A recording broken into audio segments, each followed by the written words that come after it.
I suppose I should talk during this. I'm really sorry. I was abruptly cut off. I got my wires crossed in terms of when I was supposed to show up for a Schmodown meet. So I apologize to everybody who tuned in to part one. So welcome back for part two. All right. Ladies and gentlemen, boys and girls, once again, it is I, and gentle beings from across the 28 known galaxies. Once again, it is I, Robert Meyer Burnett, here for part two of Robservations, episode number 422. Robservations is, of course, the show about something. And once again, I'm your Duke of Dope Discourse, your master of fun and wonder, your viceroy of verisimilitude, your sommelier of cinema, your archbishop of Banterbury, and, of course, as we all know, and I love doing this, your existential Mr. Rogers, Robert Meyer Burnett, and once again, Robservations, episode number 422, part two! Part two, my God! All right, we're going to go back to where I left off. I got letters for you, but there were tips, there were things that I didn't get to, and I want to make sure, where was I? Dun, dun, dun, dun. Let me see, I don't even know where I was. I was somewhere. And let me find it. Let me just find it. And where was I? I apologize, by the way. I don't like to just drop out. Boy, I keep going back. Keep going. There's a lot, you guys. Where was I? I don't even know. There's so many people here, which is incredible. I should have been. Let's see. Okay. Mark Evans. Hi, Rob. The way I see it, I'm just jumping right into these questions. Snyder must truly believe his version will be great. Why else would he push for it when he knows the film will be greatly scrutinized? Otherwise, just leave it a mystery and continue to get good mileage from the debate forever. You know, though, when somebody makes a film, any film, you put so much of yourself into that movie. And Zack Snyder, I mean, he had... Here's something I've tried to explain to people. Whether you like Man of Steel or Batman v Superman, Dawn of Justice or not, I have always maintained, especially the Ultimate Cut, there is a feeling that is evoked by those movies. There truly is a directorial vision. And yes, he's translating stuff from the page.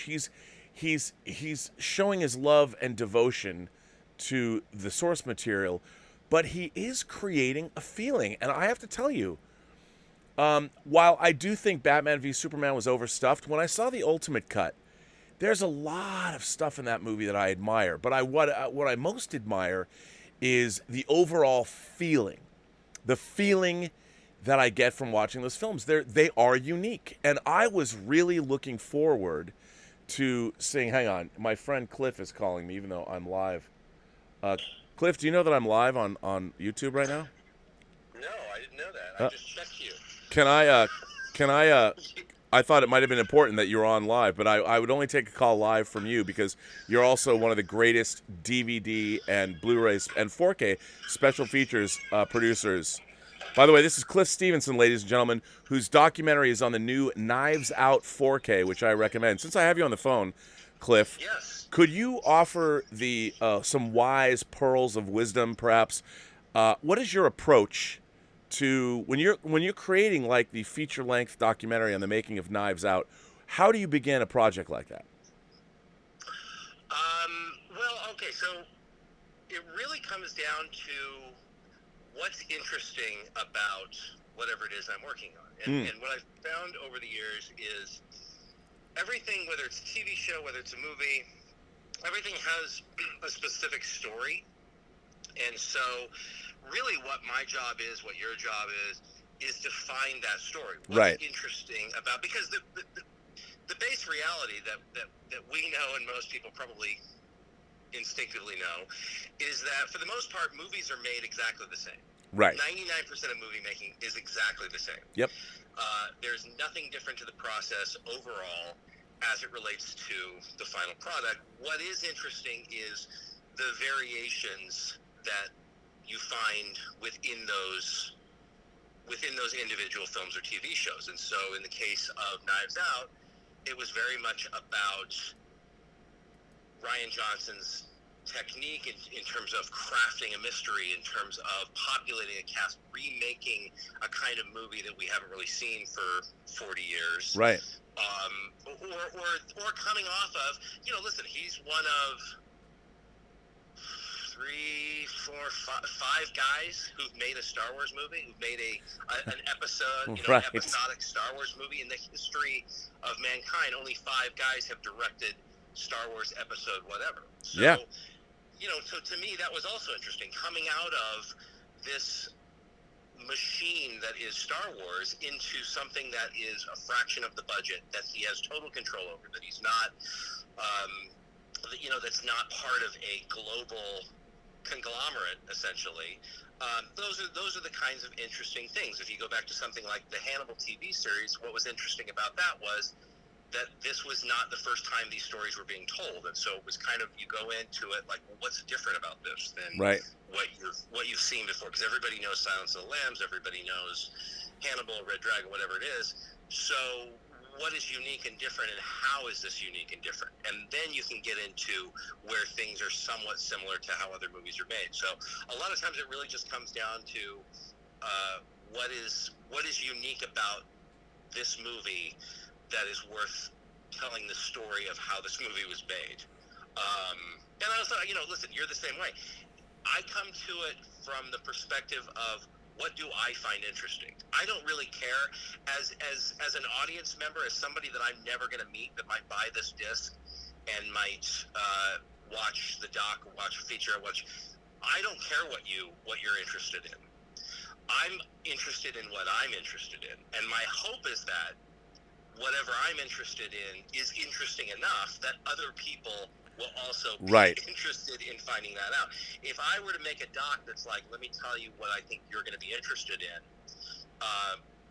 it's going to be boring, because nobody's interested in all the same things. And so if you make something with the intention of, I'm going to appeal to everybody, and I'm going to tell you, first of all, you're going to end up with a documentary that's 9 hours long and is totally boring. Right.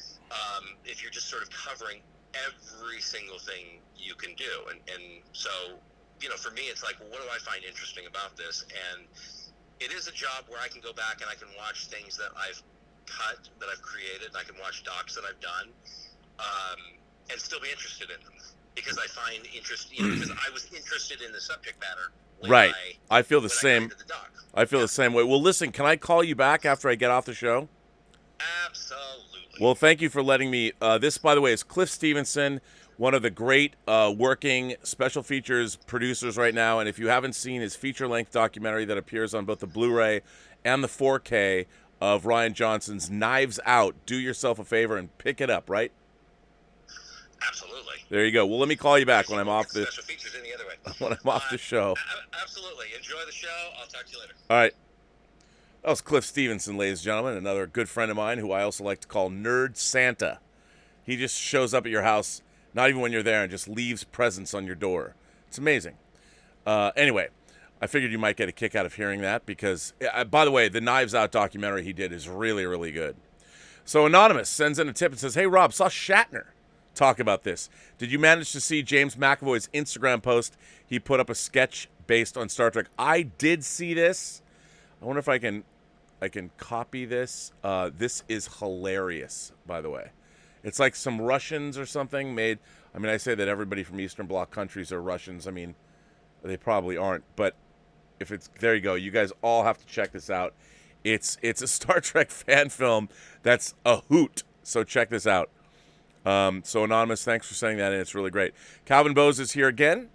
One thing that bothered me in Superman the movie is that Martha's a farmer's wife before sending Clark to do his morning chores, but doesn't prepare eggs and pancakes. Instead, he gets a bowl of Cheerios. Obvious product placement. Well, to be fair, Martha's probably giving Clark what he wants for breakfast, and Clark is probably a Cheerios fan. I think that's important. Wow, Julius Goodwin is back with a very generous, very, very generous super chat. You've been generously supporting the channel, sir, and I cannot thank you enough for that. Thank you very much. Julius says, do you think the Joker is the real hero of that movie, as one theory states? In the end, organized crime is all but destroyed in the city. Corrupt officials are either dead or in jail, and the Batman, an admitted vigilante who has killed, retires. I believe, sir, you were speaking about The Dark Knight. The Dark Knight. Oh, well, indeed you are. There it is, right there. Yes, I have read that theory, or not theory, but observation that is actually it is Heath Ledger's Joker through his course of action cleaned up Gotham City. I tend to like that, and it's something that I absolutely believe. I think that, yes, the Joker is insane and a murderer and not beyond anything, but doing anything. But I do think that in the case of the Dark Knight, the bringer of chaos, it is chaos that cleanses. I mean, what's really interesting is he does what Ra's al Ghul couldn't. And I think that's really interesting. You're absolutely right about that. I agree with you 100%. Mr. Derringer sent in a super chat and says, "Hi, Rob. Just finished Disney Gallery episode 4. I have not watched the last 2. I haven't watched episode 3 or 4. And wow, can you imagine how the Star Wars prequels would have looked with the current technology used in Mando?" Yeah, I think that would have been great. I love this new stagecraft. I want to use it. I want to do something with it. I think it'd be fantastic to be able to do that. So yes, I can't wait. I got to watch it. I'm glad they get into that. That's what I've been waiting for from the show. Marcus sends in a super chat and says, "Love the UNCN shirt, the Cosmo Navy, the UNCN." This is, of course, the Earth Navy from Space Battleship Yamato, which I love very much. I finally took my Gamelon, Gamelon ship out of the box. Finally, the Soul of Chigokin Gamelon attack ship. I love this, and for those of you who have not seen the remake, the Star Blazers 2199 or Star Blazers 2202, check it out. Hang on.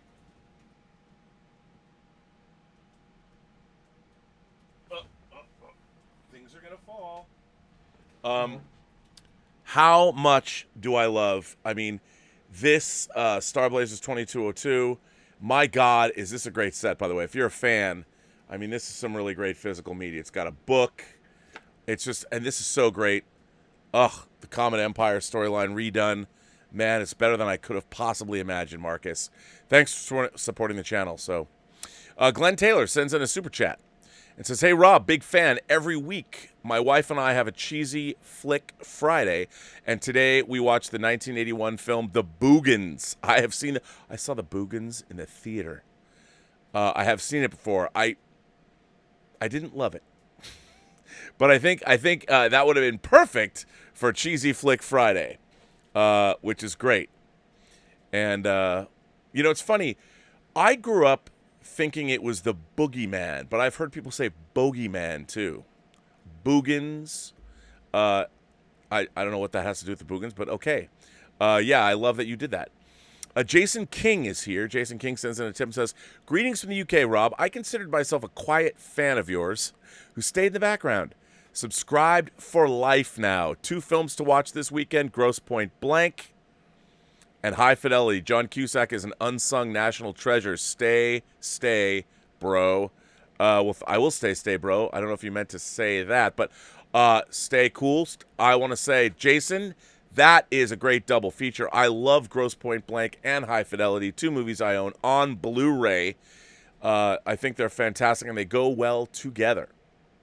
Both good movies. And, I'm a huge John Cusack fan. I'd like to see him reinvent himself where he is now in his life. He's kind of fallen into direct-to-video land, and I'd like to see him come out. So, yeah, Stubble McShave sends in a tip and says, "Did the creators of Picard realize that they created eternal life for characters with access to technology?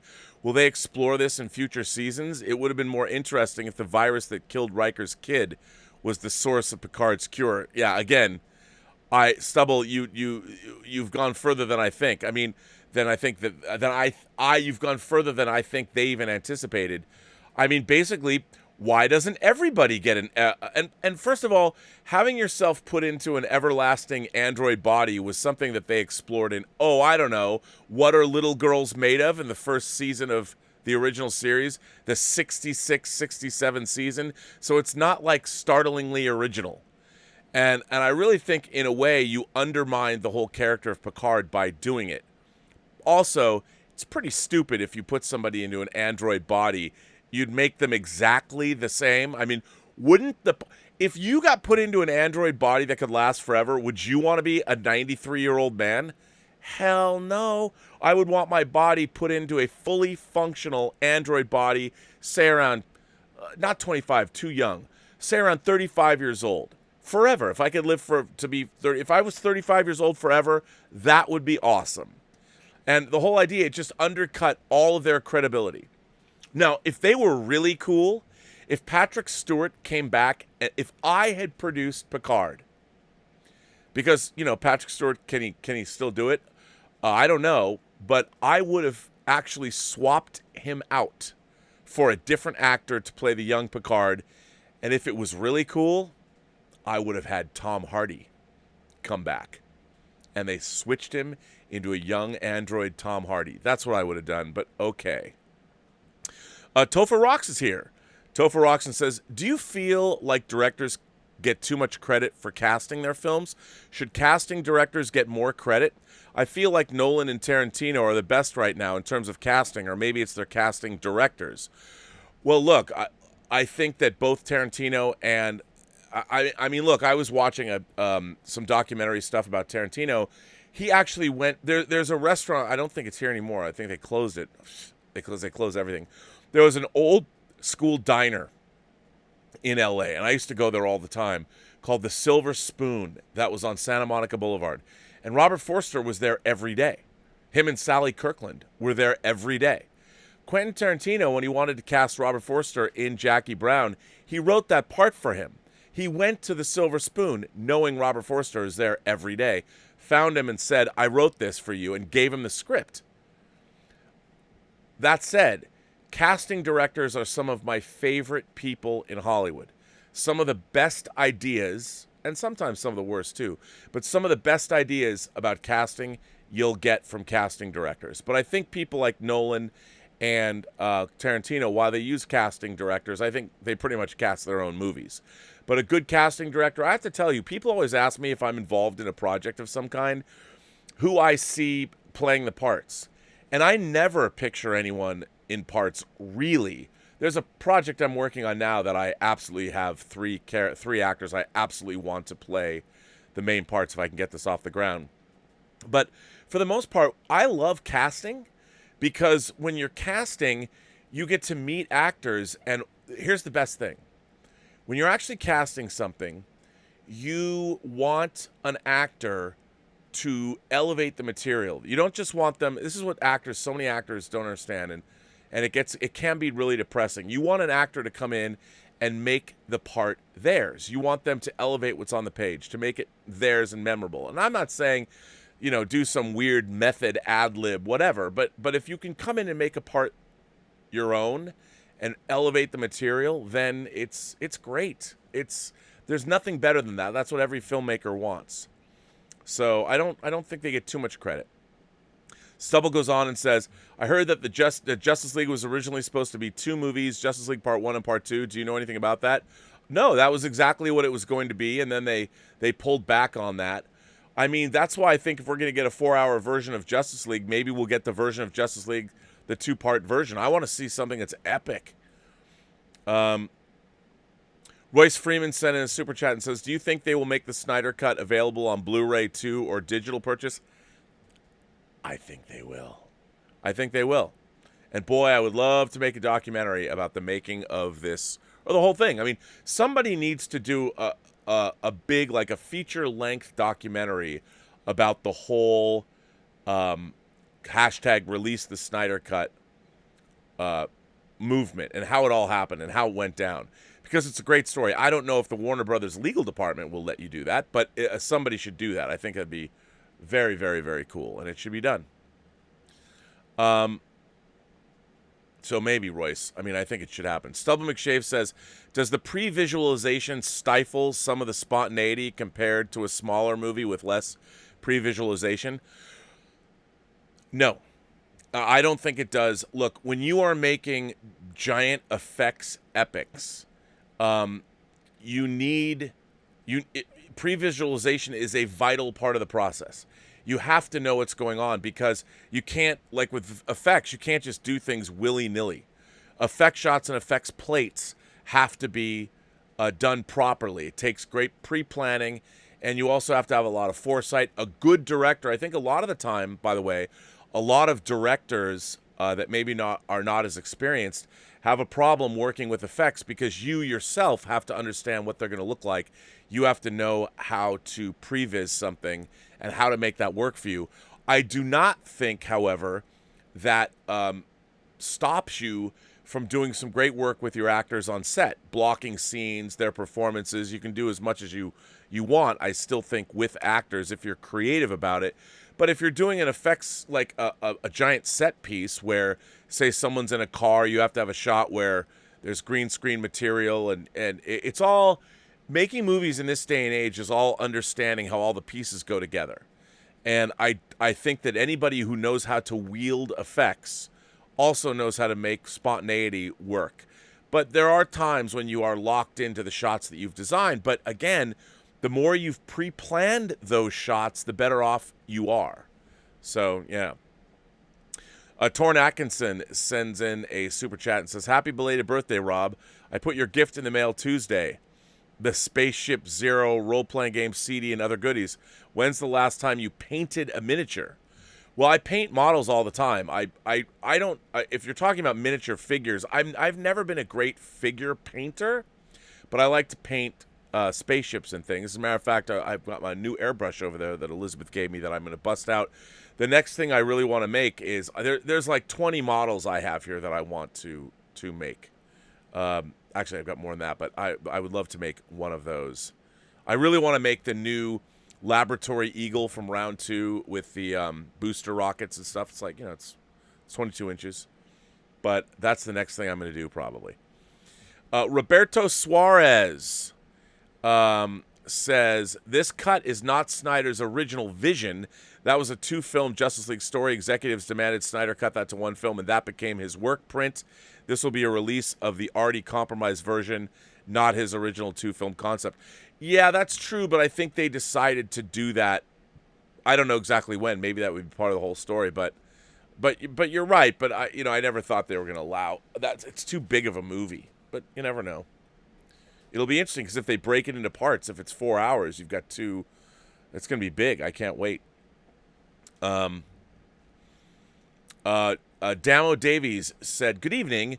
Is your preference for the theatrical Richard Lester Superman 2 or the Richard Donner alternate cut? I feel the European producers treated Richard Donner very harshly, and Donner should have been able to complete Superman 2 on his terms." Look, I agree with you. I think Richard Donner should have. I mean, I grew up with the Superman 2, the Richard Lester Superman 2 version. I went to a special. As a matter of fact, I went to the Grand Cinemas Alderwood. I don't know if it's still there, in Linwood. I used to work there, by the way. Not at the cinema. We opened the very first video store that was ever in a movie theater at the Grand Cinemas Alderwood. SRO Video. I opened that with Craig Hyland back in the mid-'80s. But I saw Superman 2 there, and I love Superman 2. It's goofy, but, I mean, yeah, I think Richard Donner should have been able to finish it. The version that they released, the Donner version, I think is good but not great. I like having Jor-El in there, but there's things I like in both versions, and I don't think either one is necessarily definitive. Magic K says, "What if the next Star Trek movie will be directed by Zack Snyder, and he'll be full-on dark and gritty with this project? Will you accept it like a Star Trek movie?" Look, my whole thing is about Star Trek is they keep trying to turn Star Trek into something that it isn't.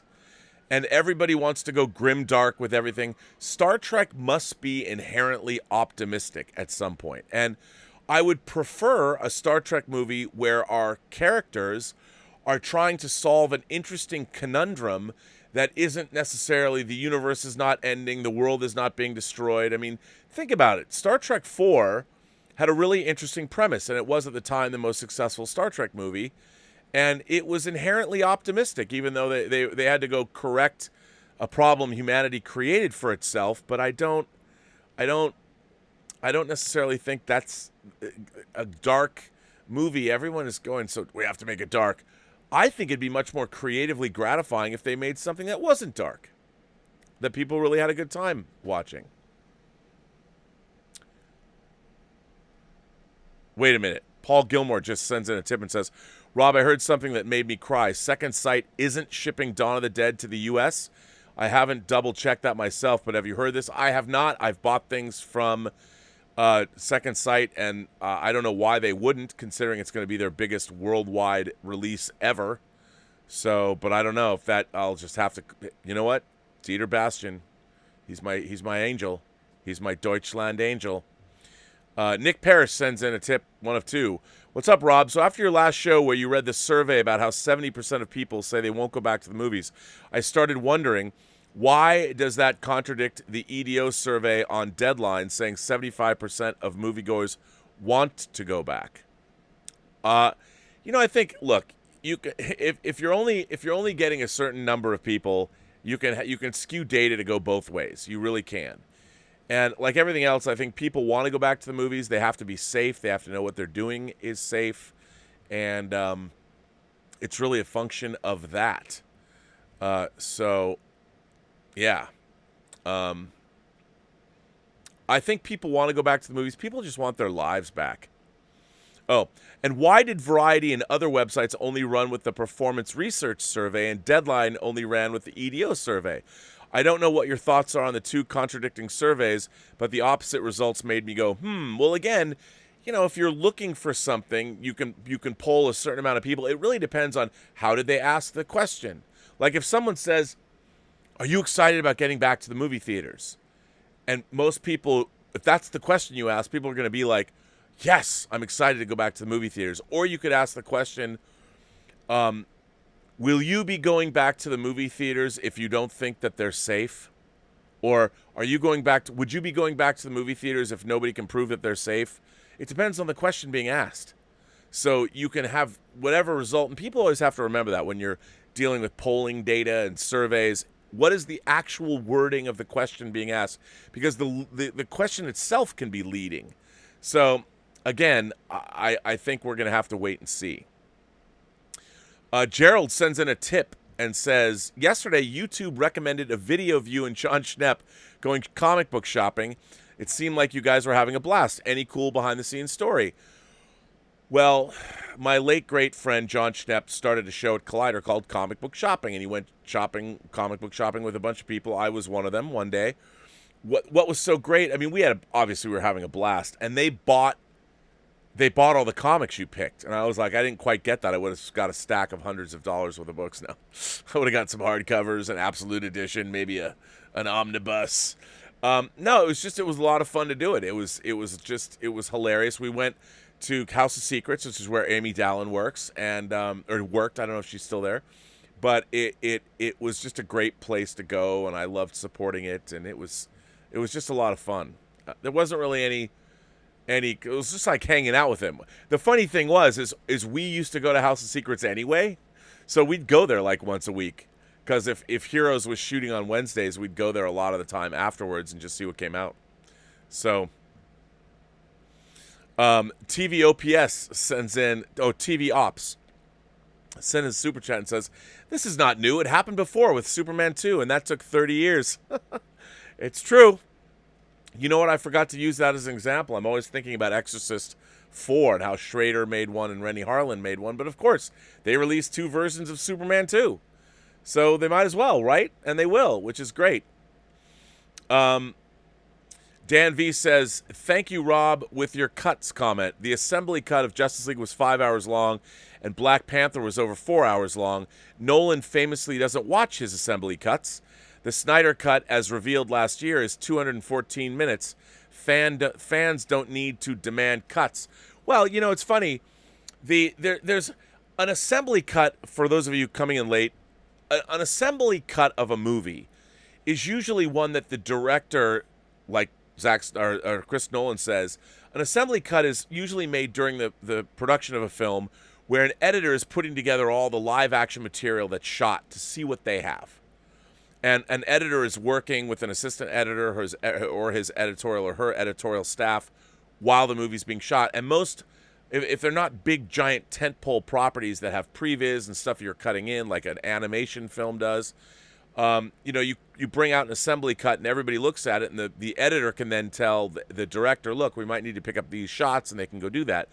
But if Christopher Nolan doesn't want to see an assembly cut, what's the point? You don't want to see every single thing that's there. You want to see your circle takes. You want to get right to work. So that makes sense. A lot of people don't understand that. Like, a lot of people were saying that, like, I was talking about, Zack Snyder had an assembly cut. Like, I'm a film editor and a post supervisor. And when you're doing those kinds of things, Zack Snyder had what I would call probably a fine cut of the movie. Look, you're still refining it, but after 4 months, you're deep into post. So you've got a really good cut of the film. Now, he was told, according to the Hollywood Reporter article, he had his 4-hour cut, his preferred version of the movie. Now, remember, this is a man who made 3 versions of Watchmen. So he knows that even if he can't release his 4-hour cut, he can on home video, and then he'll deliver the cut the studio wants. But he also knows that comic book fans would sit for that. We don't mind. We don't mind long movies. As a matter of fact, we prefer them. So thank you, Rob, with your cuts comment. The assembly cut of Justice League was 5 hours long, and Black Panther was over 4 hours long, and Nolan famously doesn't watch his assembly cuts. The Snyder cut, as revealed last year, is 214 minutes. Fans don't need to demand cuts. No, we just want to see. I want to see the most fully realized version of Snyder's Justice League that we can. So there you go. I mean, I never wanted him to be replaced. Perseus Westbrooks sends in a super chat. Well, thank you. Appreciate that. Chase Eichler sends in a super chat and says, hey, Rob, need questions. What volume of Justice League International is the One Punch issue in? The first one. I believe it's issue 3. I'm looking to buy it, but don't know which volume it is. Thanks, and keep up the great work. Oh, yeah, no, it's in the first 6 issues. And it's hilarious. It's when Batman punches out Guy Gardner and takes him out with one punch. So just get that first. Now, the Justice League International Omnibus that came out apparently had some printing issues. So look into that before you get it, because I haven't picked it up and I really want it. Star Wars Rocks is here, and he says, hi all, looks like the Snyder Cut isn't the only cut that is coming to HBO Max, as they have just announced that they're also releasing Suicide Squad by David Ayer. I saw that. Is that true? Is that true? Let's see if they are. I mean, I don't know if that's true. Let me check on Deadline. I mean, if they did, that'd be awesome because they could amortize some news. Let me see. I'm looking at. Let's see.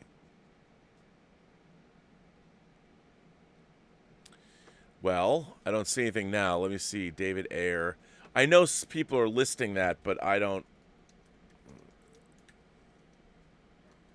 Suicide Squad cut.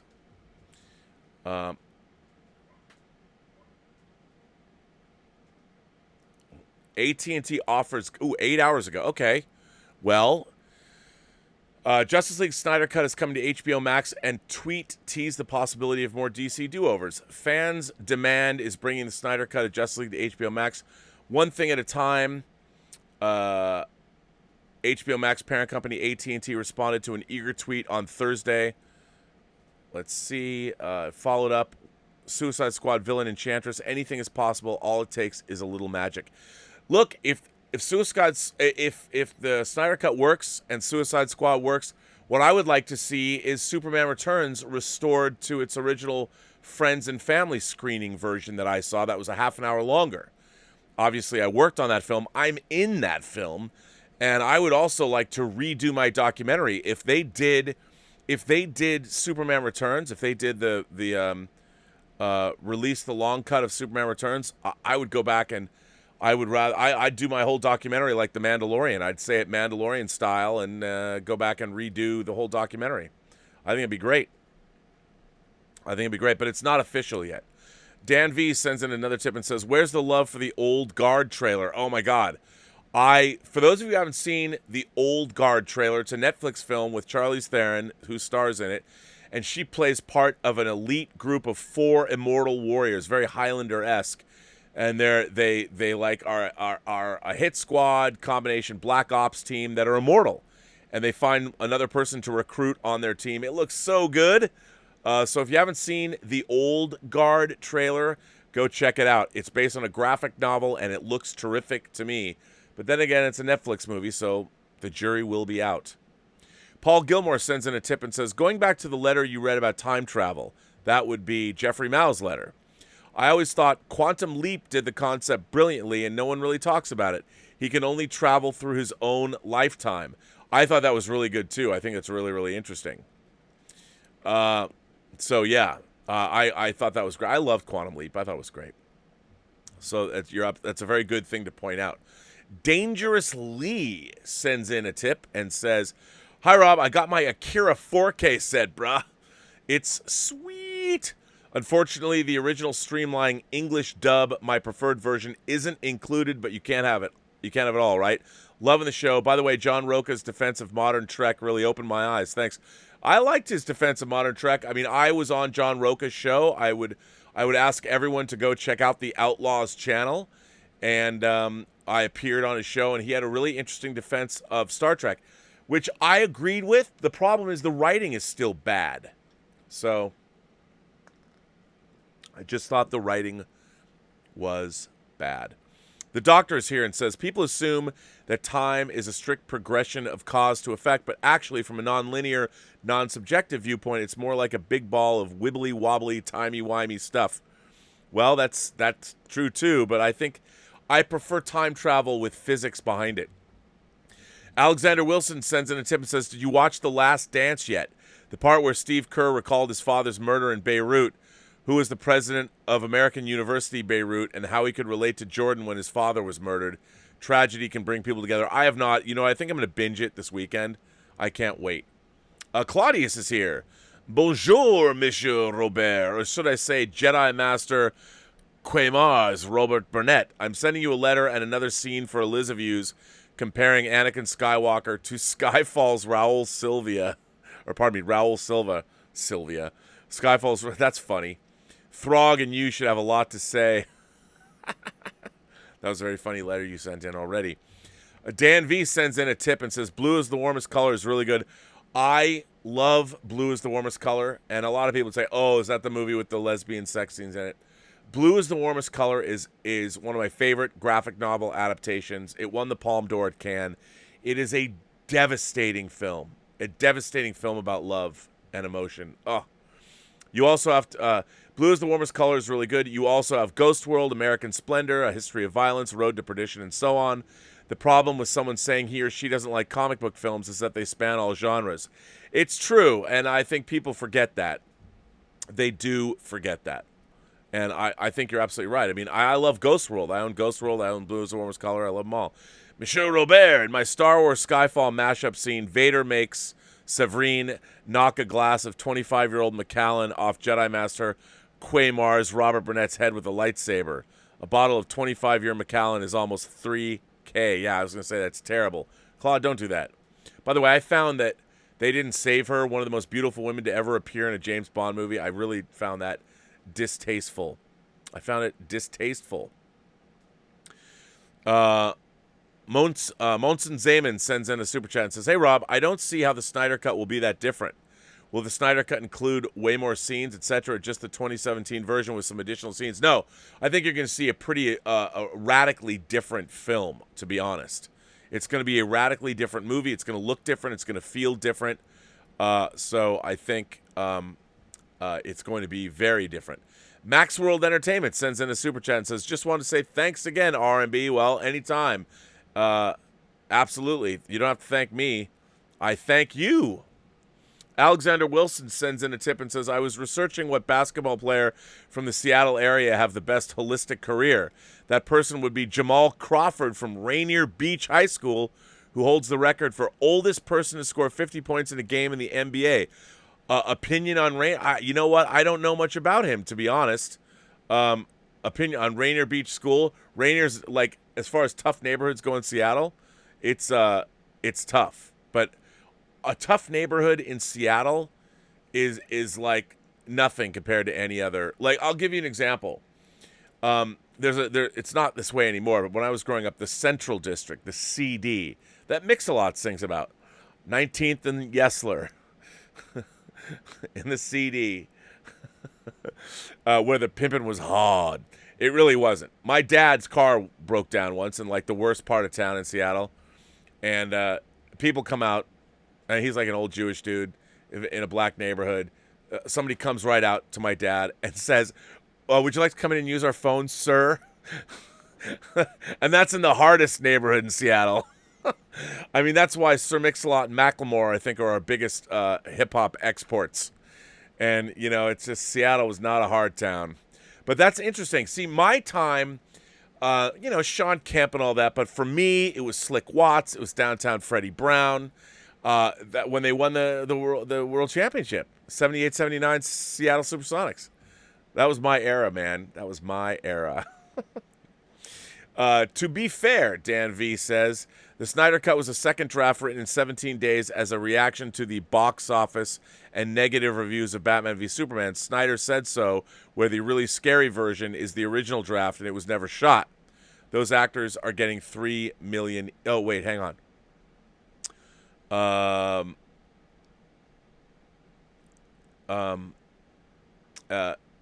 The really scary version was the original draft and was never shot. I could see that excuse being used later. I don't know, man. I think Zack Snyder made a good movie. I want to see it. We'll see. We'll see. Bob Tozy said, you said the actual cost of the Snyder Cut is likely closer to $50 million, but if it ends up being on the lower end of estimates, $20 million, that's about what HBO Max was shelling out for the Friends reunion. Those actors are getting $3 million each. Yeah, I mean, I'm telling you, that kind of money, it really comes down to, is it worth it? Is it worth it? I mean, that is the real, who knows? Is it worth it? And I think probably would be. People are going to be watching the Snyder Cut of Justice League forever. So I think it's good. Hey, Rob, have you seen the original Steppenwolf concept art? I have. Pretty badass. Do you think they will rework his design for the Snyder Cut? I appreciate your take on things. Keep up the great work. Well, Jason Bueno, thank you for sending in a super chat and asking a question. Look, I think they're going to make the movie. Obviously, they got until 2021 to do it. I think Zack Snyder, since he's being allowed to do this, is going to get the movie to be as close to exactly the way he wants it as possible. I'm more excited that we're going to see Darkseid. So I think that's amazing. Anthony Gonzalez sends in a tip and says, John Roca's view on Star Trek was fair, but in First Contact with Zephram Cochrane, it shows that humans don't even totally turn the corner until they practically destroy themselves. Maybe we're headed that way. Yeah, that's true. I mean, maybe we are. I don't know. I just think it's so weird. The human beings have it better off than we've ever had it. And we're such idiots. I mean, as a race. We got to get it together. Hopefully, with this new Dragon capsule launching and finally going into space, I'd like to see us become a spacefaring race. I think we should all start being smart because we can do great things. Julius. Oh, Julius is back again. You were so generous, sir. Do you happen to play any instruments or sing? I know Mr. Campia plays acoustic guitar. If so, you should start a band. I don't. I was in band, and I played the trumpet in band for a while in junior high school. I wanted to be Miles Davis. Miles Davis is one of my heroes. I dreamt of one day recording an album like Bitches Brew. You know, I got a bunch of Miles Davis CDs right over there. But I realize I'm never going to be able to play trumpet like Miles Davis. But I did see Miles Davis live once at Bumbershoot. And this was in his period when he did Scritti Politi's Perfect Way. He recorded Scritti Politi's Perfect Way, which I thought was pretty cool, and it showed how progressive Miles was, even late in his life. I mean, he was right on the cusp. But it was a trumpet. I'd love to play an instrument. I secretly have always wanted to play guitar, but I just didn't stick with it. Alexander Wilson sends in another tip and says, my father was a basketball player and coach in the 70s and 80s. He has a huge comic book collection, including the first issue of Amazing Spider-Man. Wow, he doesn't consider himself a nerd but loves comics. Where did the term nerd come from? I don't know where the term nerd came from. That's a really good question. Why don't we find out? Nerd come from? Originate. Let's see what the old Google has to say. Well, let's go to Wikipedia. Let's see. It goes on. Entomology. The first documented appearance of the word nerd is in the name of, of course, is the name of a creature in Dr. Seuss's book, If I Ran the Zoo, in which the narrator, Gerald McGrew, claims that he would collect a nurgle, a nerd, and a seersucker too for his imaginary zoo. The slang meaning of the term dates to 1951. That year, Newsweek magazine reported on its popular use as a synonym for drip or square in Detroit, Michigan. By the early 1960s, usage of the term had spread throughout the United States and even as far as Scotland. At some point, the word took on connotations of bookishness and social ineptitude. Wow. An alternate spelling as N-U-R-D or G-N-U-R-D also began to appear in the mid-1960s and early 70s. Author Philip K. Dick came to have coined the term nerd spelling in 73, but its first recorded use appeared in a 1965 student publication at Rensselaer Polytechnic Institute. Oral tradition there holds that the word is derived from nerd, K-N-U-R-D, drunk spelled backward, which was used to describe people who studied rather than partied. The term nerd with a G, spelled with the G, was in use at the Massachusetts Institute of Technology by 1965.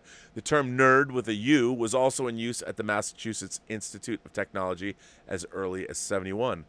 Well, that's pretty cool. Wow. Who knew?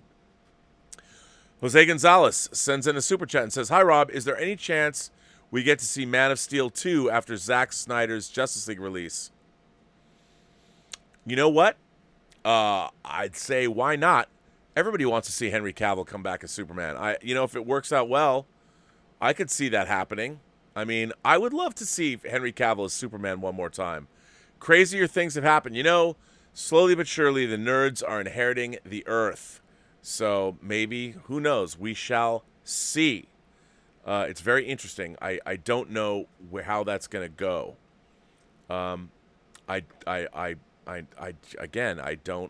Honestly, I don't know. It's a good question, though. I got a few more letters I wanted to read. And this one's pretty interesting. This one comes from Brizzle Stock. First-time letter writer, Rob. Been watching your show for a few weeks now. Well, good to have you, Brizzle. I've got some thoughts on Star Wars, so I hope you will hear me out. I first saw the Star Wars original trilogy when I was about 6. I saw the versions of VHS just prior to the special editions, which I think came out in 97. I love those films with their lightsabers and space battles and rewatch them often. The twist of Vader being Luke's father blew my little mind. And the Emperor in Return of the Jedi scared me so much I would get nervous with anticipation when rewatching the film. I love those films and was excited for my first viewing of The Phantom Menace when it came out in theaters in 1999. I was about 10 then. After my first viewing the movie, I felt strangely unsatisfied. The Jedi seemed different, and the universe didn't feel like the one I'd been watching in the first 3 films, I know. I found the plot hard to understand and couldn't entirely figure out which characters lined up with their original trilogy counterparts. As the prequel trilogy continued, I felt much the same way about Attack of the Clones. I thought the name was odd. I felt it strange for that little boy in the first film to fall in love and marry that much older woman in the movie. I was 13 by this time and noticed how stilted the dialogue seemed, and while I enjoyed the big fight scene at the end, the rest of the movie didn't gel with me much at all.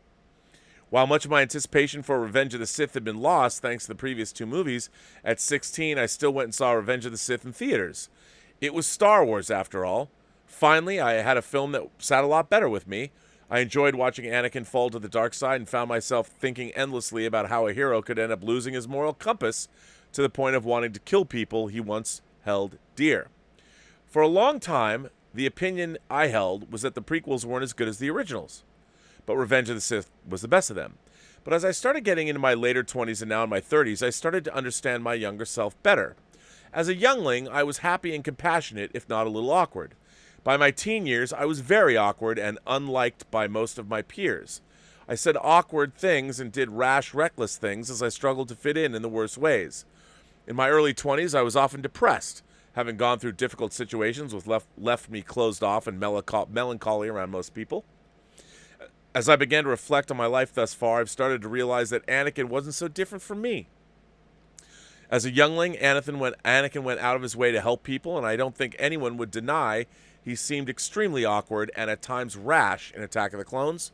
As a young adult, Anakin too became very depressed and finally reached his tipping point near the end of Revenge of the Sith. This revelation made me appreciate the prequel trilogy to a much greater extent, and I use them as a reminder of what can happen when you cannot let go of your negative emotions. My admiration for the prequels grew to the point where now in my 30s I consider them the superior trilogy. Wow. Being films with a much deeper understanding of the human condition and the kinds of situations we struggle with. What I had perceived as stiff dialogue in a different universe as a youngling made a lot more sense when I had the experience to understand how situations affect people and how fast our world really does change. I came to the conclusion that these films were much better and deeper than I first thought as a child. I reject the notion that people who saw the prequels first are the only ones who like them more. Maybe the real reason is that people like one trilogy over the other is that while the original trilogy offers a lot of escapism, fun, and adventure, the prequel trilogy is for those fans who want to look deeper and reflect on themselves and the human condition. Anyway, that's all I really have to say. The show is a lot of fun, and I'll certainly drop you a super chat or two in the future. Well, Brizzle, that's very nice of you. You don't have to do that, but I appreciate that. I'm a very compelling letter. I should add that I was inspired to write my previous Star Wars letter based on Willow Yang's letter about the prequel trilogy.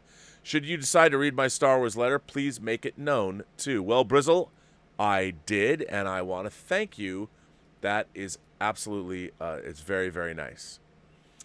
And would you be surprised that Omar94 is here? He says, "Hi, Rob. I have 4 movie recommendations for you, your moderators, and the viewers, which I think are underappreciated, so here it goes. My first recommendation is a 1958 romantic comedy called Indiscreet. It reunites Cary Grant and Ingrid Bergman, who starred in Alfred Hitchcock's Notorious. It was directed by Stanley Donen, who made movies like Singing in the Rain and Charade. My second recommendation is another Stanley Donen-directed movie, but he co-directed this one with Gene Kelly, who stars in it, called On the Town from 1949, which I love, by the way, which also stars Frank Sinatra. My third recommendation is a 1942 comedy called The Talk of the Town, starring Cary Grant, as well as Jean Arthur, who starred with Grant before in Howard Hawks' Only Angels Have Wings, as well as being in several Frank Capra movies like Mr. Deeds Goes to Town, You Can't Take It With You, and Mr. Smith Goes to Washington. My fourth and final recommendation is a 1939 crime thriller called The Roaring Twenties, which stars James Cagney and Humphrey Bogart. Those are my recommendations: Indiscreet, On the Town, Talk of the Town, and The Roaring Twenties. Thanks, and live long and prosper." Well, thank you, Omar. I very much appreciate that. Yeah. This next one, our own Stubble McShave has sent in a letter. Stubble says, "Greetings to the Sultan of Imagination Righteousness." Wow, that's a new one. "I thought about the bad ways that some representation and other messaging is done in some movies today. A creator usually has something to say to people, a message they want to get across. Maybe they want to say that life is beautiful even in the darkest of circumstances, or that war is pointless. They may want to show that queer people are cool. Perhaps they think tomatoes are nasty and want more people to join in their opinion when discussing salad combinations. Whatever it is, they want to get their message across to the viewer. So they create their story. They create a stark dystopian world where tomato haters are brutally persecuted. A young transgender heroine does battle against the twisted, tomato-centric society, alternately quoting scripture, Gandhi, and J.R.R. Tolkien in righteous denouncement of the icky red fruit. It's a beautiful story. Unfortunately, the audience tend to think differently. In their critiques, the word preachy and moralizing and heavy-handed are a consistent theme. One rather insensitive critic compares the experience to getting an extended noogie with a fistful of organic herbs by a wokist. The creators are crushed, baffled, and a little offended.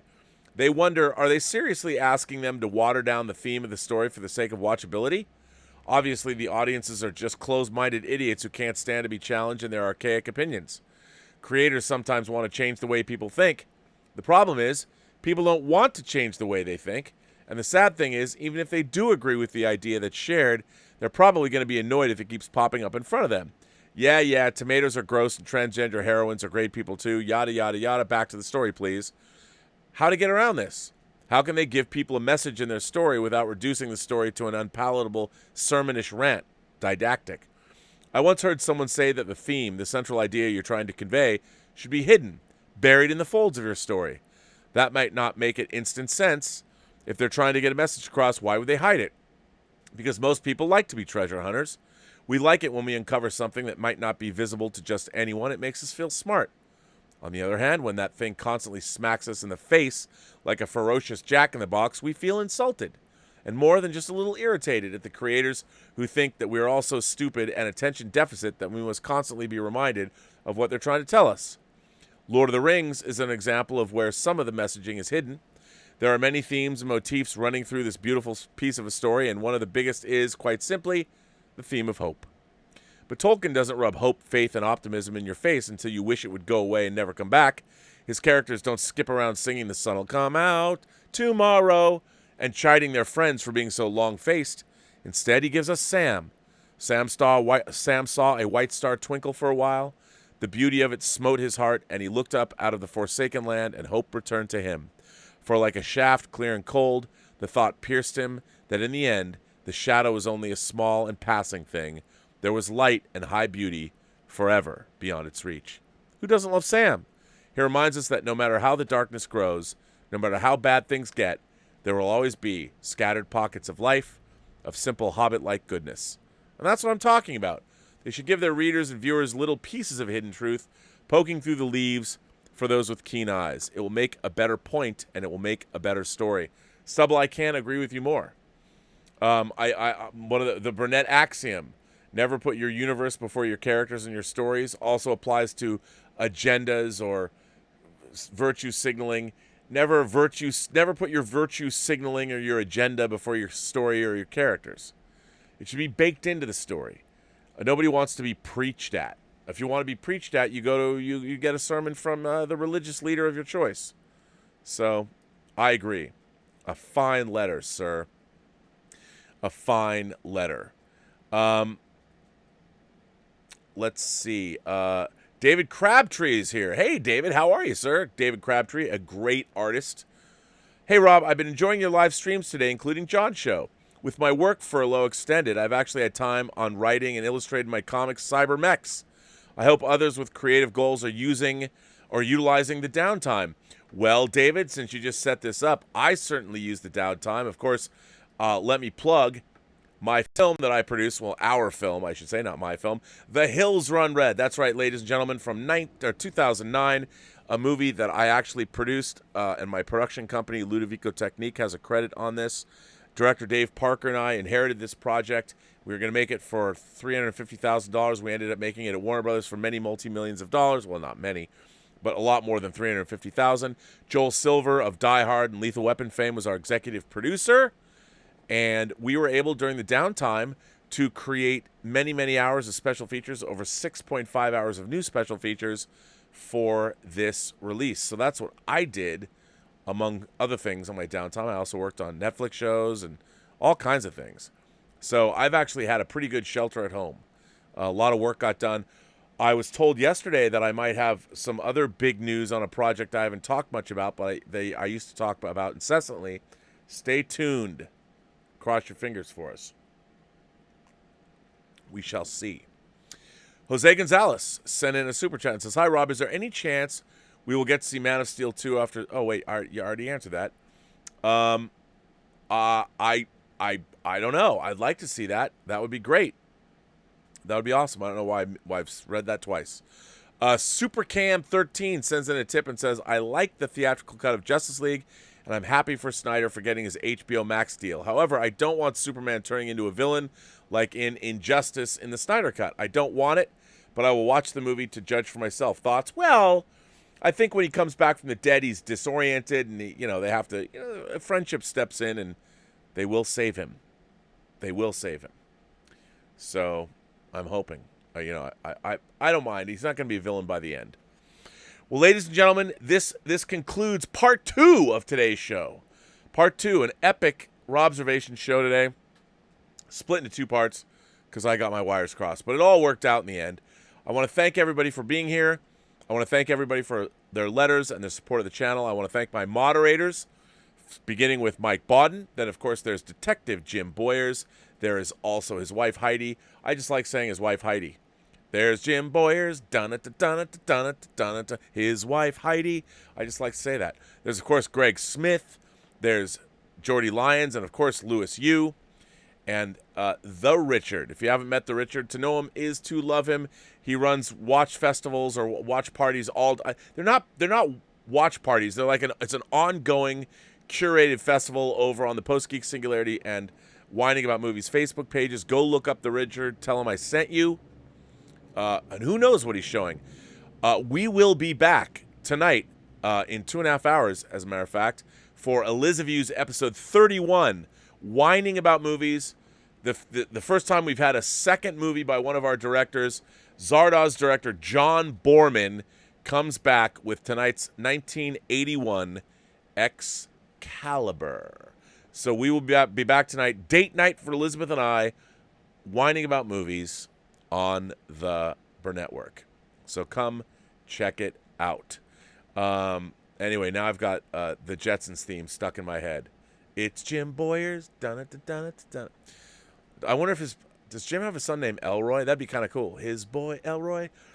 I was kind of wanted to name my kid Elroy if I ever had one. I didn't, but if I did, I probably would have named him Elroy. I would have been talked out of it, I'm sure. But anyway, so comes to an end Robservations episode number 422. I will be back tomorrow. There is no John Campy show. The Robservations will be back. I don't know exactly when, 1 or 2 tomorrow, but we'll be back. And I'll see you in 2.5 hours for Elizabeth's episode number 31, Excalibur. Very exciting. A second return of director John Boorman to Elizabeth's. So join us. And with that, ladies and gentlemen, I'm going to bring this 2-part episode to an end. Thank you for the support. Thank you for being here. It's a wacky, fun day. It's been had by all. So I'll see you. And it goes on. I'll see you in 2.5 hours. I mean, John, I've done Schmodown stuff today. Today was a very busy day here. But hope all is well. And remember, every person you meet has a story to tell you have yet to hear. And all you have to do is listen. And with that, I want to say, have a better day.